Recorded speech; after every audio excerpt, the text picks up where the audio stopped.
Hello and welcome to my vlog on the overall experience of the module.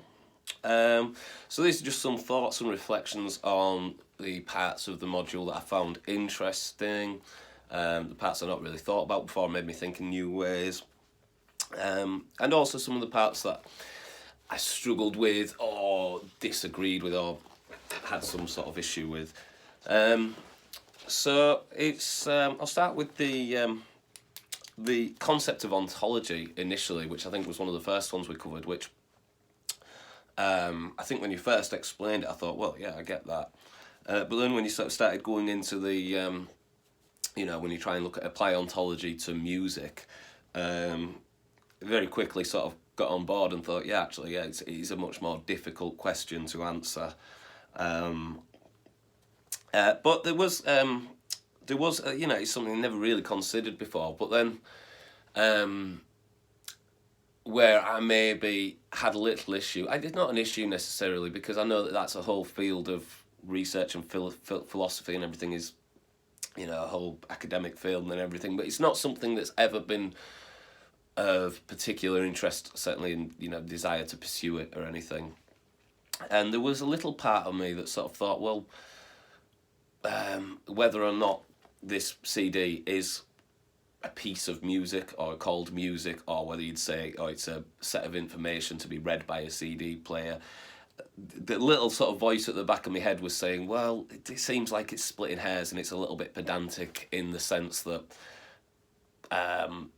yes, it's probably not technically a piece of music, but if you said, oh, I've got this new piece of music here, I feel like everybody would know what you meant. And I think if somebody started saying, well, technically that's not actually a piece of music, that's actually a CD that requires a CD player, I think you'd have certain thoughts about said individual. I would, but it was still interesting to have my brain challenged and sort of thinking that way and thinking new ways that I hadn't previously done.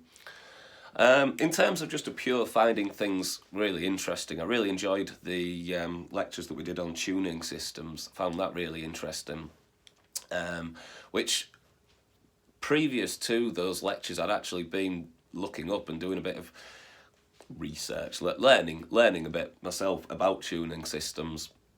So it was really interesting to expand on that.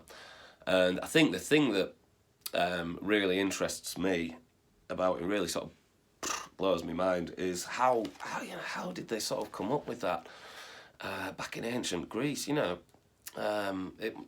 People must have been so clever. You take things for granted now. We've got so many books and so much education, but it was really, really must have been a pioneering sort of time and attitude and things, and it must have been so exciting. But it also then makes me think, with the, with the harmonic series, that's not what it's called, is it? But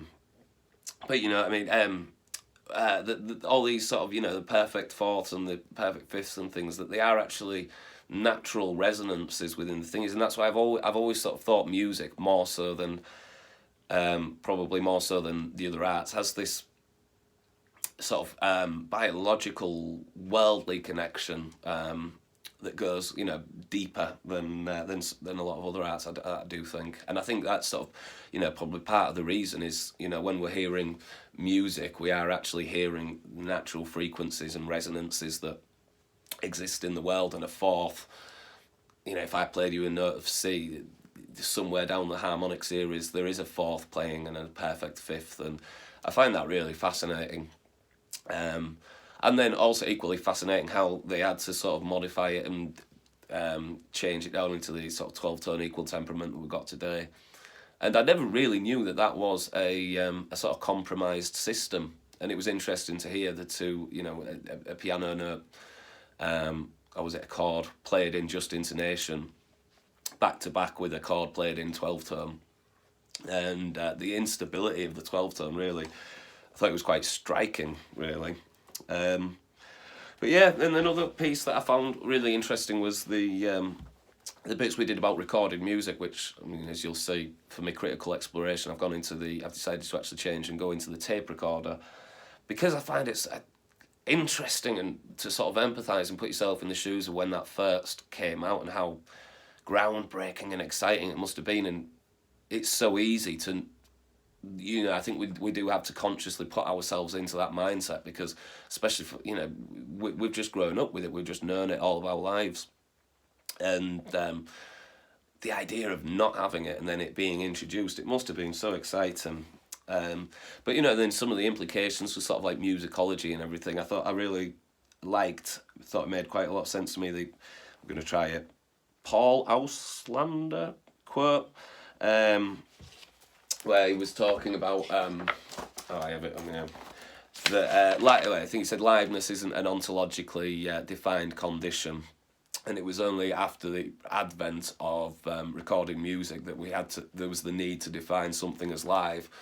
Which again, that was a sort of way of thinking about things that I never really thought of before, but it sort of made sense to me that, everything was live, so you didn't have to call it live because there was no alternative until recorded music came about. And then obviously then was this difference, between live and recorded. So yeah, I did find that interesting. And then the last one I wanted to talk about was the idea of embodiment, and the way that it was talked about sort of challenging the Cartesian split.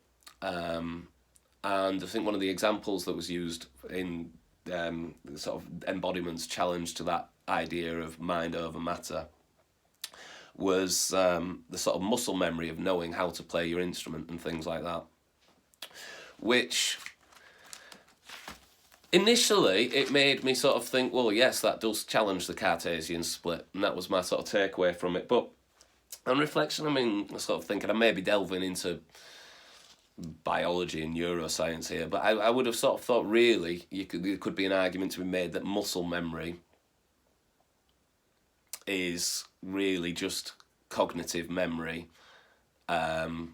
sending signals to make your muscles move in the way that your brain remembers how to send those instructions to your muscles. So, I think it's an interesting concept, but on sort of reflection, I can sort of see some issues there.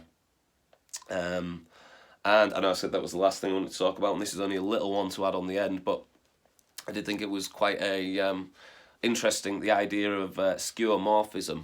Which again, not in any real relevant way to any of this particularly. I like learning. I like new words as well.